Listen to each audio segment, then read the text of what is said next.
Kemudian yang terakhir saya akan menyampaikan tentang perkembangan kasus baru yang kita dapatkan terhitung mulai tanggal 18 pada pukul 12.00 WIB kemarin sampai dengan tanggal 19 Maret pukul 12.00 pada hari ini. Ada beberapa penambahan kasus baru yang sudah terkonfirmasi positif, di antaranya satu, di Provinsi Bali. Mohon maaf, ada beberapa hal yang ingin saya sampaikan. Satu, yaitu di Provinsi Bali, hari ini tidak ada penambahan kasus, namun masih ada kasus yang kemarin kita rawat, sehingga akumulatif kasus di Bali adalah ada 1 orang. Provinsi Banten ada penambahan kasus pada hari ini sebanyak 10 orang, sehingga akumulasi kasus menjadi 27 orang. Kemudian DIY ada penambahan kasus baru sebanyak 2 orang, sehingga akumulasi kasus menjadi 5 orang. Untuk DKI Jakarta ada penambahan kasus sebanyak 52 orang, sehingga total kasus akumulasi menjadi 210 orang. Kemudian Jawa Barat ada penambahan kasus 2 orang, sehingga total kasus menjadi 26 orang. Kemudian Jawa Tengah ada penambahan kasus 4 orang, sehingga total kasus menjadi 12 orang. Jawa Timur ada penambahan 1 kasus, sehingga total kasus menjadi 9 orang. Kalimantan Barat tidak ada penambahan kasus, jumlahnya tetap 2 orang akumulasinya. Kalimantan Timur ada penambahan 2 kasus, sehingga jumlah totalnya menjadi 3 orang. Kepulauan Riau ada penambahan kasus 2, sehingga total menjadi 3 orang. Sulawesi Utara tidak ada penambahan kasus, tetap 1. Sumatera Utara ada penambahan kasus 1, sehingga jumlahnya menjadi 2. Sulawesi Tenggara ada 3 kasus baru, sehingga akumulasi jadi 3. Sulawesi Selatan ada 2 kasus baru, sehingga jumlahnya menjadi 2. Lampung tidak ada penambahan kasus, tetap 1. Kemudian Riau ada penambahan 1 kasus, sehingga jumlahnya 2. Total kasus pada hari ini adalah 309 orang. Dari jumlah itu keseluruhan, maka ada kasus yang sudah 2 kali diperiksa negatif, ada penderita yang di follow up dan sudah 2 kali negatif dan dinyatakan sembuh. Untuk DKI Jakarta bertambah 4 orang yang dinyatakan sembuh, sehingga totalnya menjadi 13. Kemudian total keseluruhan kasus yang sudah sembuh adalah 15 orang. Kemudian untuk jumlah kasus yang meninggal, ada penambahan jumlah kasus meninggal di DKI sebanyak 5 orang, sehingga jumlahnya menjadi 17 orang. Kemudian ada penambahan kasus di Jawa Tengah, 1 orang meninggal, sehingga jumlahnya menjadi 3. Oleh karena itu, kemudian kita lihat dari kematian yang kemarin di Bali 1, Banten 1, kemudian DKI Jakarta menjadi 17, kemudian Jawa Barat 1, Jawa Tengah 3, Jawa Timur 1, dan kemudian Sumatera Utara 1, maka total kasus kematian adalah 25%. Total kematian 25% ini kurang lebih adalah sekitar 8% dari total kasus yang kita rawat. Angka ini memang masih tinggi, tetapi ini adalah angka yang dinamis, yang setiap saat jumlah kasus baru akan bisa meningkat dengan cepat, dan kemudian mudah-mudahan tidak ada lagi kasus yang meninggal. Artinya persentase ini adalah angka yang posisi pada hari ini. Angka ini akan dinamis dan setiap saat pasti akan berubah.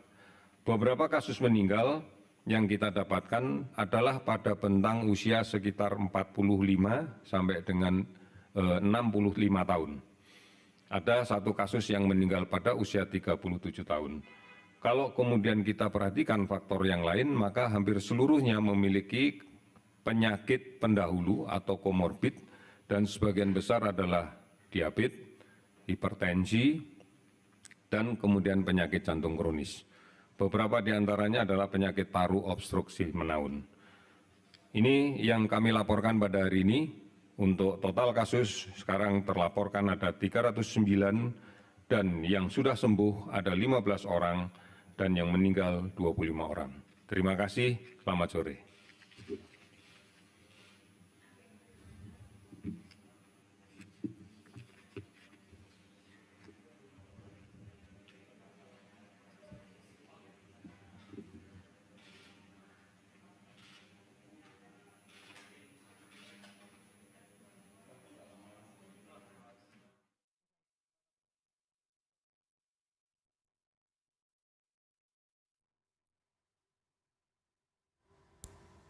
Kita baru menyaksikan konferensi pers yang disampaikan oleh Ahmad Yuryanto, juru bicara pemerintah untuk penanganan COVID-19 langsung dari Geraha BNPB.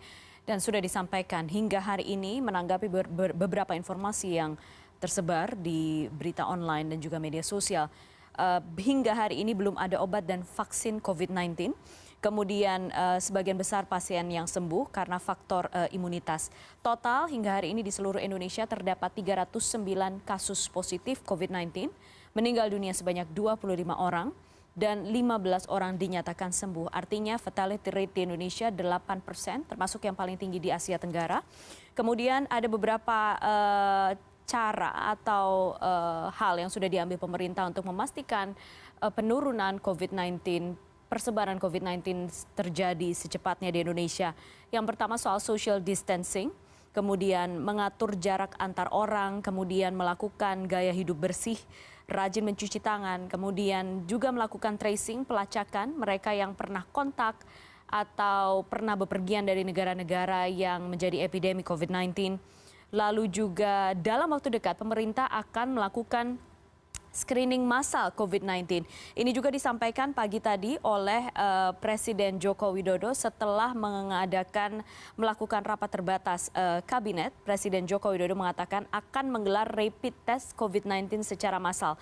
Rapid test ini bukan dengan metode swab atau mengambil cairan di tenggorokan, tapi yang dilakukan rapid test karena ini berupa tes awal, maka yang dilakukan adalah mengambil sampel darah dan kemudian dilakukan tes dengan sampel darah itu. Dan Ahmad Yuryanto mengatakan tes dengan sampel darah ini lebih cepat dan lebih bisa mengidentifikasi. Jadi rapid test atau screening massal ini digunakan untuk screening awal untuk bisa memberikan kepastian kepada masyarakat agar tidak menimbulkan kekhawatiran yang mungkin saat ini sudah banyak di benak masyarakat, apakah saya terkena COVID-19 atau tidak, mungkin pertanyaan-pertanyaan seperti itu. Pemerintah akan melakukan screening massal saat ini, semuanya, peralatannya, kemudian tempat screening massal juga sedang disiapkan oleh pemerintah.